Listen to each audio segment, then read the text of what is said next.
En Quito, buses y estaciones de transporte público municipal llenos de usuarios y sin distanciamiento. Los pasajeros viajan con alto riesgo de contagios. Hospitales del IES al límite en la capital. Las unidades de cuidados intensivos operan al 100%, mientras aumentan los pacientes con síntomas respiratorios. 3 turistas nacionales intentaron viajar a Galápagos con certificados de pruebas PCR de COVID-19 presuntamente alterados. Policía y COE Nacional intensifican operativos en el aeropuerto de Guayaquil. Las noticias en Televistazo con María Isabel de Levet y Denise Molina.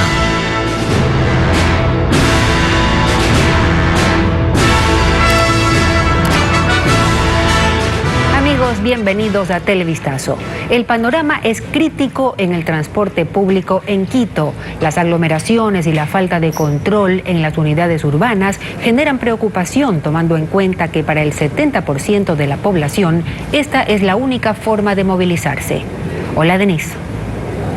Hola Marisabel, amigos, buenas tardes. Carla Delgado viajó en una de las unidades donde difícilmente se respetan las medidas básicas de bioseguridad para evitar la propagación del coronavirus. Veamos.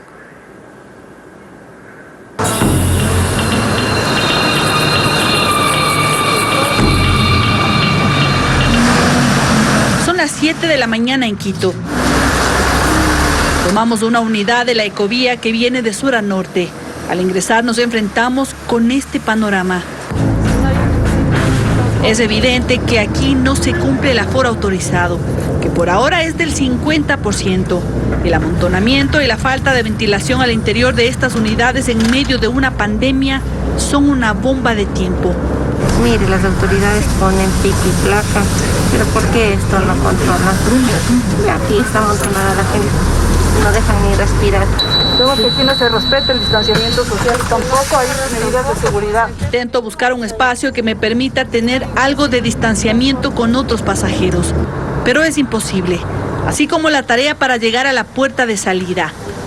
Pero no es el único bus que incumple el aforo. No hay control ahorita, ya nada, y simplemente nos tocaría cuidarnos por sí misma ahora, porque ya no hay control, ahora ya han dejado todo, ahora ya. La aglomeración es lo preocupante en estos momentos. En esta otra unidad las ventas informales no son controladas, pero como dice la comerciante es su única forma de subsistir. En una de las estaciones del desorden y el apuro hacen que la gente se olvide que para evitar contagios se requiere de un distanciamiento de 2 metros. La ciudadanía nos transmite su preocupación, sobre todo sabiendo que al menos el 70% de personas en la capital se movilizan a diario en transporte público. En movilidad. El vicealcalde de Quito, Santiago Guarderas, asegura que desde esta semana iniciaron controles, pero que serán más rigurosos, dice. Además, entiendo que la Secretaría de Movilidad está autorizando una mayor flota porque el aforo se mantiene, pero es necesario que exista mayor cantidad de transporte público para que pueda respetarse el aforo. Pero también hay que ser claros en el sentido de que hay mucha ciudadanía que no respeta esos aforos y que ingresa con violencia a las unidades y no quiere salir. Son medidas que deben ser prioritarias, más aún cuando Quito es la ciudad que concentra la mayoría de casos de COVID-19 y un sistema de salud saturado, que al igual que estos buses ya no tienen espacios. En tanto, los 2 hospitales más grandes del IES en Quito operan a su capacidad máxima. Las unidades de cuidados intensivos están copadas de pacientes. Andrea Báez, desde el Hospital IES Quito Sur, nos tiene un informe sobre la situación. La situación es crítica en la red de salud del IES a escala nacional. Así lo ha mencionado el presidente del directorio ejecutivo, Jorge Guatet, y es que en todo el país los hospitales del Instituto Ecuatoriano de Seguridad Social están trabajando al máximo y las unidades de cuidados intensivos están al 100%. Es lo que sucede en el Hospital Carlos Andrade Marín, donde hay pacientes en espera hasta para el área de hospitalización. Y aquí, en el IES Quito Sur, los lugares que se han tenido que adecuar como plan de contingencia por la alta demanda están ya recibiendo pacientes. El panorama es preocupante. Vamos 4 días seguidos con 200 atenciones de pacientes sintomáticos respiratorios que acuden diarios, y obviamente de esos hay que sacar del 25 al 30% que van a ingresar a hospitalización. Las carpas militares pues los vamos habilitando por fases, y pues ahora ya estamos con alrededor de las 80 camas ya operativas. 43 camas críticas que están llenas totalmente al 100%, y una lista de espera que en realidad no ha bajado. Hablábamos de 27 para el día lunes, hemos logrado transferir algunos, sin embargo hoy amanecimos con 29 pacientes nuevamente. En los exteriores del hospital se vuelven a ver escenas de familiares esperando noticias de su ser querido que ha sido ingresado. Inclusive algunos contagiados vienen a preguntar por algún familiar que está hospitalizado. Muy mal me siento, ya estoy, desde el 30 estoy mal. Y yo con los síntomas no doy más, o sea, mi esposo está positivo internado aquí, y ahora yo y mi hijo, ya los demás se han hecho la prueba porque parece que estamos todos desde la casa. Un pequeño de 4, una de 11 y mi hijo de 36. Las autoridades han señalado que todo este resultado es producto del relajamiento que actualmente vive la población ante el virus del COVID-19, que no se ha ido porque continúa la emergencia, y hacen un llamado a la ciudadanía a no bajar la guardia y a mantener todas las medidas de bioseguridad. Gracias, Andrea, por la información. Esta mañana, autoridades del COE Nacional y la policía ejecutaron un operativo en el aeropuerto de Guayaquil para detectar a los pasajeros que intentan viajar a Galápagos presentando certificados falsos de pruebas PCR de COVID-19. Se busca sancionar penalmente a quienes incurren en la falsificación y uso de documento falso que muestra que aparentemente el viajero no portó el virus. Diego Cuenca nos informa que 3 turistas nacionales fueron trasladados a la Fiscalía para investigaciones. Fueron más de 200 pasajeros que llegaron al aeropuerto de Guayaquil para viajar a Galápagos. Pero antes de abordar al avión, la policía judicial junto a las autoridades del COE Nacional les pidieron los resultados de las pruebas PCR de COVID-19. Minuciosamente revisaron cada detalle de los documentos, porque los viajeros estarían cometiendo varios delitos.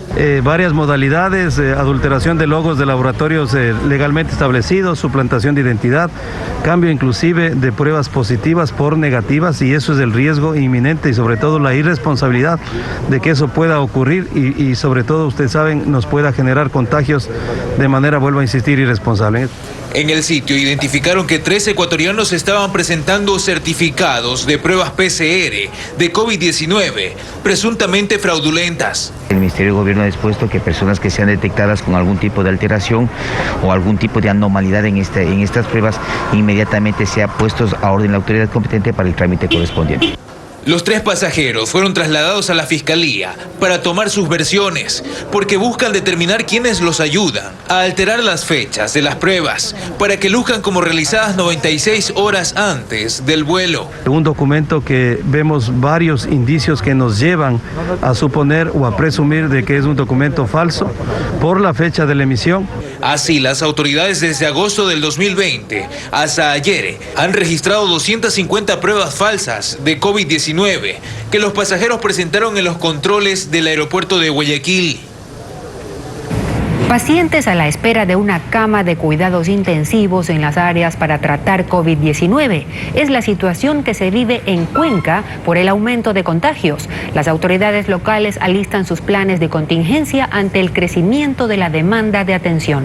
Bessie Granja con más detalles. En el Hospital José Carrasco Arteaga del Seguro Social en Cuenca, la disponibilidad de camas en la unidad de cuidados intensivos para pacientes graves con COVID-19 es 0. Es la situación que atraviesa esa casa de salud ante el incremento de contagios de coronavirus en esa ciudad. Allí las 65 camas de esa área están llenas. Estos días hemos tenido con pacientes en espera que los hemos articulado con la red de salud, con el sector privado y también con el tema público para poder la derivación. El presidente del Colegio de Médicos de la SUAY, José Pazmiño, evalúa la situación y considera que no existe responsabilidad de los ciudadanos para contribuir en el descenso de los contagios. Menciona que mientras las personas no cumplan con cuidarse, usar la mascarilla y distanciarse, la situación va a empeorar. Y eso no está haciendo la gente, no nos está devolviendo ese respeto y esa consideración que necesitamos a nuestro trabajo. Nosotros hacemos el trabajo, pero no podemos absorber la demanda exagerada que tenemos. El alcalde Pedro Palacios sostiene que dependiendo de los resultados de casos de contagio y atenciones médicas por coronavirus, el próximo 15 de enero se adoptarán medidas más drásticas. Por ejemplo, si es que es necesario realizar alguna revisión de la ordenanza que está vigente en cuanto a los aforos, una tal vez disminución de los aforos o en su defecto la restricción vehicular que está vigente desde las 23 horas a las 5 horas, si es que eso tendría que ampliarse. Hasta este miércoles Cuenca registró 11.289 infectados por coronavirus desde el inicio de la emergencia sanitaria. Más de 20 pasos clandestinos que eran utilizados por contrabandistas fueron el objetivo de una operación binacional en Huaquillas, en la frontera con Perú. Nuestro corresponsal Fabricio Lapo informa que inteligencia militar ha identificado que el ilícito se realiza en complicidad de quienes viven en el límite político internacional. Las viviendas están ubicadas al filo del canal de 6 metros de ancho que divide a Ecuador y Perú. Los patios sirven como vía de acceso a una veintena de pasos clandestinos que eran utilizados por contrabandistas y coyoteros. Estos caminos ilegales fueron el blanco de una operación conjunta entre los ejércitos de los dos países. Bolívar Chamorro, jefe del batallón Constitución en Arenillas, dice que estas bandas actúan en complicidad de los habitantes de la zona. Existen los patios de las casas, sirven como paso del contrabando, igual de la migración.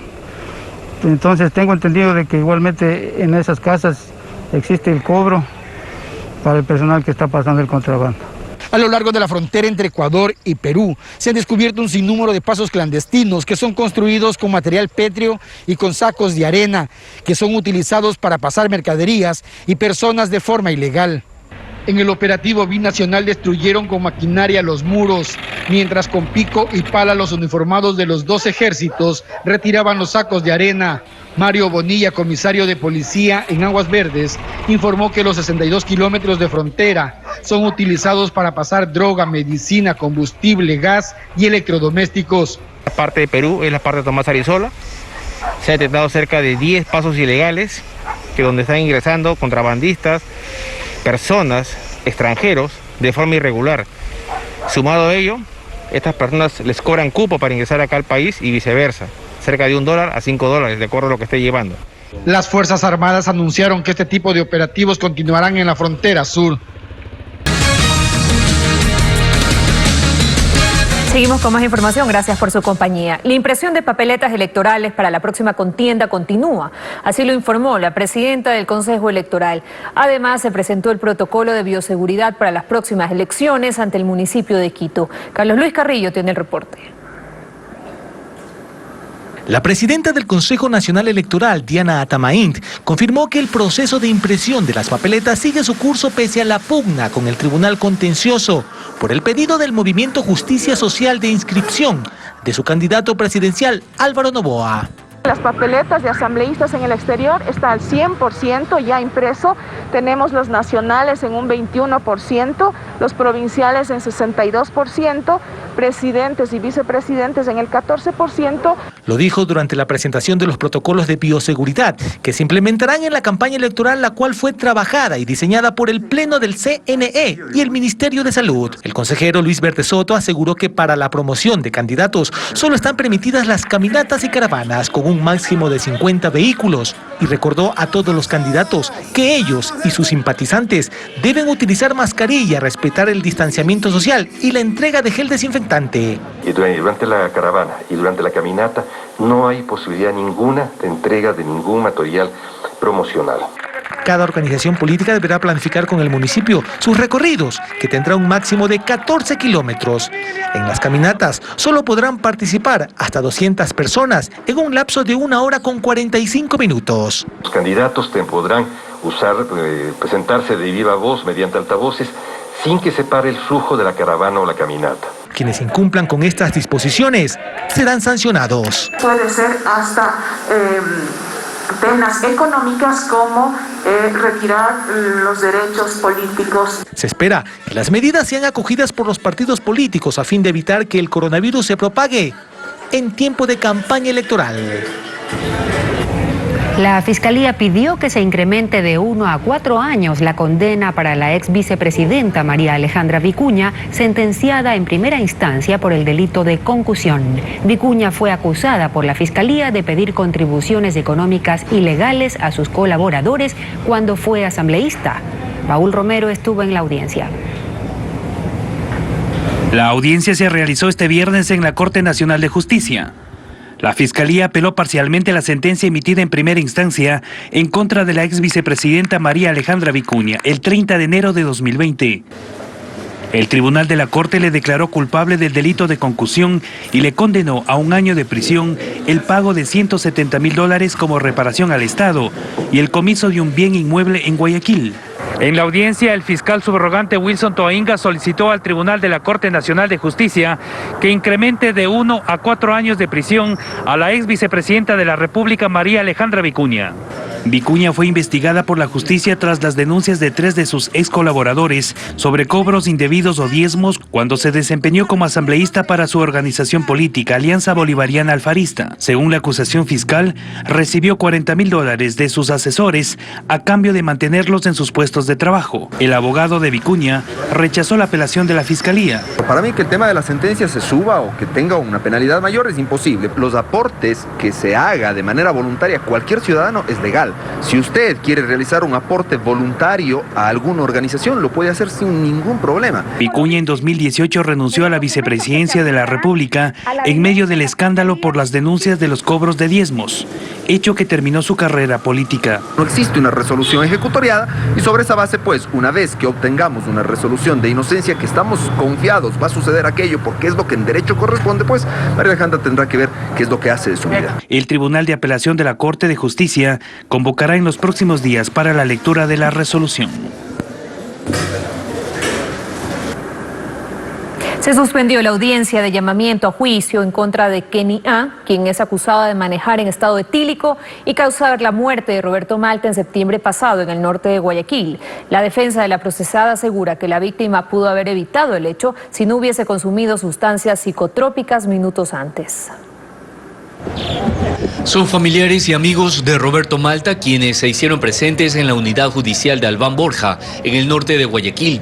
Este viernes estaba programada la audiencia de llamamiento a juicio a Kenny A., quien es acusada de manejar en estado etílico en julio pasado, causando la muerte de Roberto, hecho que fue captado por las cámaras de seguridad. José Mazú, abogado de la familia Malta, explicó que la diligencia cuenta con el respaldo de la Fiscalía, que encontró evidencias en contra de la mujer. Se convoca señalando que el dictamen va a ser acusatorio. Entonces, para la Fiscalía hay elementos de convicción suficientes de la existencia del delito y de la responsabilidad de esta persona sobre el delito. La fiscal a cargo del caso, por ser de un grupo vulnerable, iba a exponer su tesis de manera virtual, pero debido a un corte imprevisto del servicio de Internet, se suspendió la audiencia. Los abogados de Kenny A. aseguran tener pruebas que evidenciarían la inocencia. Incluso presentarán exámenes que supuestamente demostrarían el consumo de narcóticos por parte de Roberto Malta antes del accidente. Lastimosamente es duro lo que nosotros estamos diciendo en este momento, pero era él quien estaba con ingesta de marihuana. Y esto le salió en los resultados. Es más, ellos indican que él consumía marihuana todos los días y están en los informes técnicos. Tema desmentido por Mazú, quien asegura que esas acusaciones demuestran la falta de argumentos de la contraparte y que trata de evitar que se haga justicia en torno al caso. Ya han cambiado la historia tantas veces y ahora se inventan esto para seguir incrementando el dolor de una familia que ha perdido a una persona de bien. La próxima audiencia será el 25 de enero, donde la defensa de Malta pedirá que sea imputada por el delito de manejar en estado etílico y causar la muerte de un peatón, pena que puede alcanzar los 16 años de prisión. Sin embargo, al no estar presente la acusada, el juicio quedaría suspendido hasta que sea detenida. Y ahora les contamos que el COE cantonal de Guayaquil instaló carpas en distintos puntos de ingreso a la ciudad para analizar y atender posibles casos con síntomas de COVID-19. La alcaldesa Cintia Viteri detalló que esta medida se toma ante la alerta que hay sobre un posible caso de la nueva variante del virus en el país. José Carlos Alvarado nos cuenta más.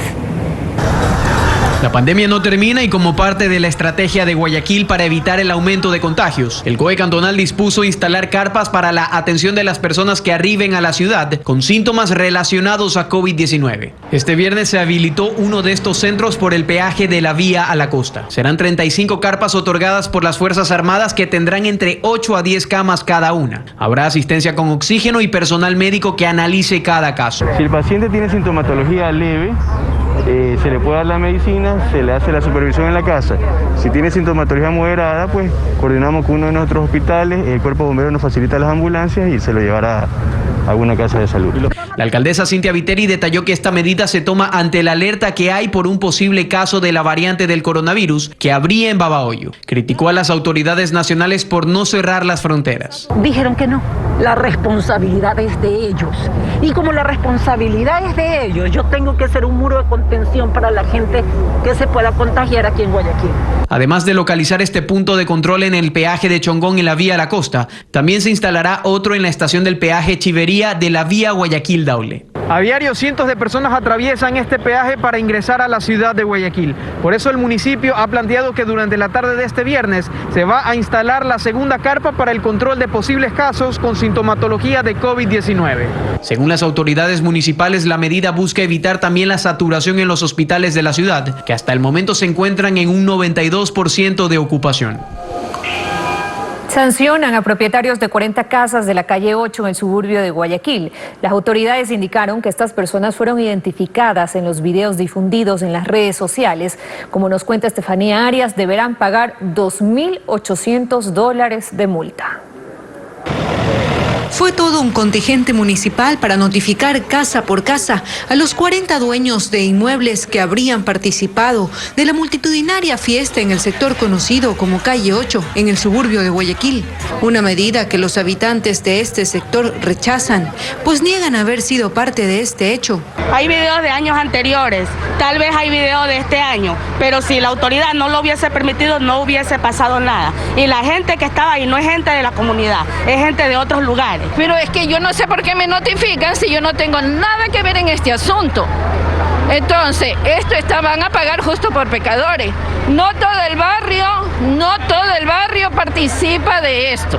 Según las autoridades, estas personas fueron identificadas tras los videos difundidos en redes sociales y deberán pagar $2.800 tras la masiva fiesta que comenzó el pasado 1 de enero y se extendió hasta el 2 de enero, concentrando a cientos de personas en las calles del barrio Cristo del Consuelo. Así lo indicó el director de Justicia y Vigilancia del Cabildo, Javier Narváez. Ellos deben comparecer a la comisaría, presentar sus excusas, aceptar la sanción y firmar un compromiso de que no van a facilitar aparatos para música para que esto se convierta nuevamente en un baile y de que tampoco van a expender bebidas alcohólicas para ser consumidas aquí en la calle como se vio la vez pasada. Por su parte, el jefe a cargo de este distrito, Richard Vaca, también señaló otros problemas que han encontrado en la zona. Se tienen indicios de que acá se estaría dedicando también a actividades de microtráfico tráfico, de consumo de sustancias estupefacientes, y es en donde ya oportunamente pues hemos articulado acciones con Fiscalía General para lógicamente actuar en coordinación y que se abran las indagaciones previas correspondientes. Pero no es el único sector donde se han reportado aglomeraciones o el incumplimiento a las medidas de bioseguridad. El pasado 23 de diciembre, el sistema Ojos de Águila captó a un grupo de personas jugando bingo sin mantener distanciamiento. Que estas personas hagan conciencia de que la emergencia continúa y que pueden hacerlo dentro de su casa, una reunión muy pequeña con miembros de su familia. Por lo que agregó que estarán recorriendo la ciudad realizando operativos de control. La Cruz Roja Ecuatoriana hace un llamado a donar sangre. Pese a que la demanda se redujo debido a la pandemia, el banco de sangre despacha menos pintas de las que hoy requieren las clínicas y hospitales. El número de donantes de sangre que llega a la sede de la Cruz Roja Ecuatoriana, ubicada en el centro de Guayaquil, disminuye con el pasar de los días. Pese a que la previsión de este organismo es conseguir unas 4.000 pintas mensualmente, ese objetivo está muy lejos de cumplirse, como menciona Carlos Vázquez, director del Banco de Sangre. La situación actual del Banco de Sangre es bastante crítica, tratando en lo posible de abastecer a todas las unidades operativas, tanto del gobierno, municipales, privadas, a todas las instituciones clínicas y hospitales que requieren, dentro de la medida de lo que podemos abastecer. Aunque durante los meses más duros de la pandemia, la demanda de sangre disminuyó, el tema no deja de ser preocupante y Carlos Vázquez explica por qué. Bueno, la demanda de sangre disminuye cuando aumentan la pandemia, porque las personas, ¿para qué necesitan la sangre? Para las emergencias, los traumatismos, los accidentes. Pacientes que tienen que operarse necesitan 5 o 6 unidades de sangre. Y cuando está ahí esta pandemia, las cirugías programadas disminuyen. El titular del Banco de Sangre sostiene además que desde aquí se abastece de sangre a hospitales y clínicas de Guayas y de otras provincias. Por eso llama a la comunidad a donar, y especialmente a quienes ya hayan superado el COVID-19. Y ya tienen negativo su PCR y no tienen el virus, que esto es después de 3 o 4 semanas de haber estado enfermos.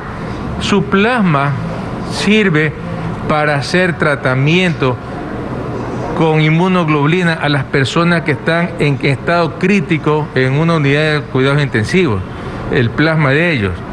Tener entre 18 y 65 años de edad, no tomar medicación ni padecer alguna enfermedad infecciosa son los principales requisitos para ser donante. El donante voluntario tiene opción a tener 5 productos sanguíneos durante 6 meses. Puede ser sangre, puede ser plasma, puede ser plaquetas, crioprecipitados. 5 productos sanguíneos sin costo. Y aquellas personas que están muy gorditas, si se saca una unidad de sangre, se está sacando muchísima cantidad de colesterol de su organismo. Si desea donar sangre, puede acercarse a la Junta Provincial de la Cruz Roja Ecuatoriana en la avenida Quito y 1 de Mayo, en el centro de la urbe. Además, en las carpas móviles, en la terminal terrestre, estaciones de la Metrovía y el Parque California.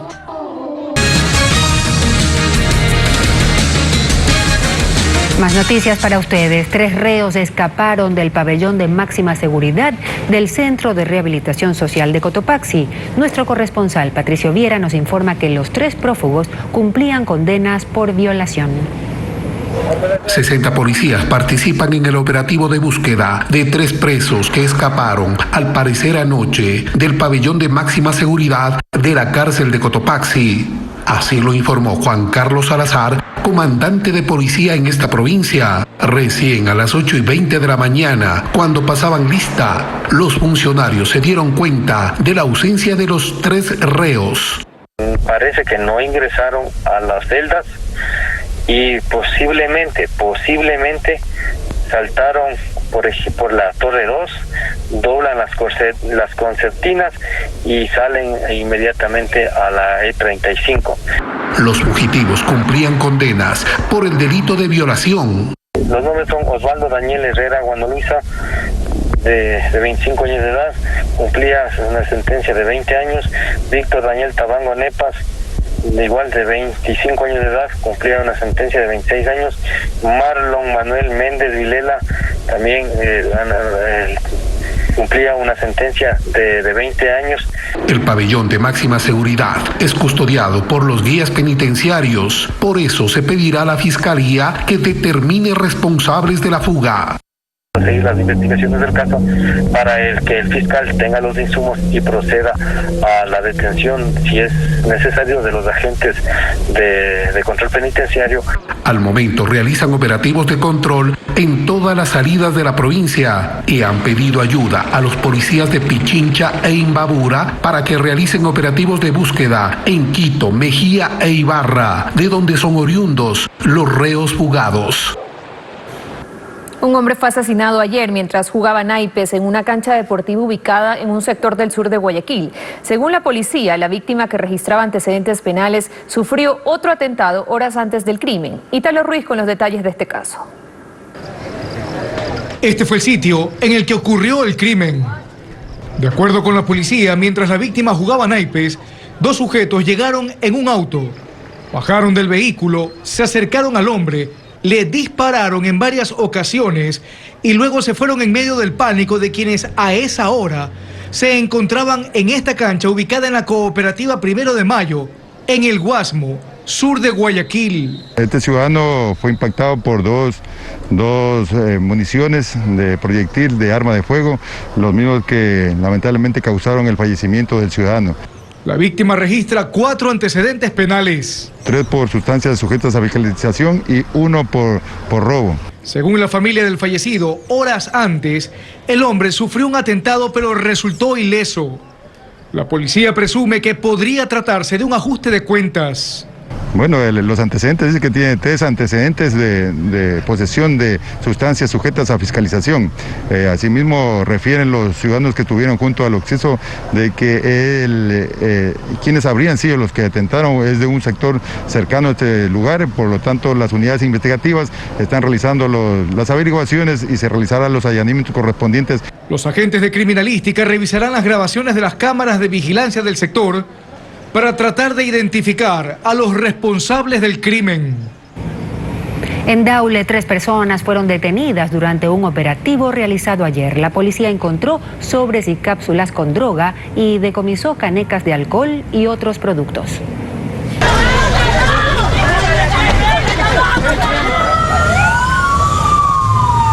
Fue en el recinto Loma Pelada del Cantón Daule donde se realizó un nuevo operativo contra el microtráfico. En una tienda detectaron sobres de droga y cápsulas de heroína.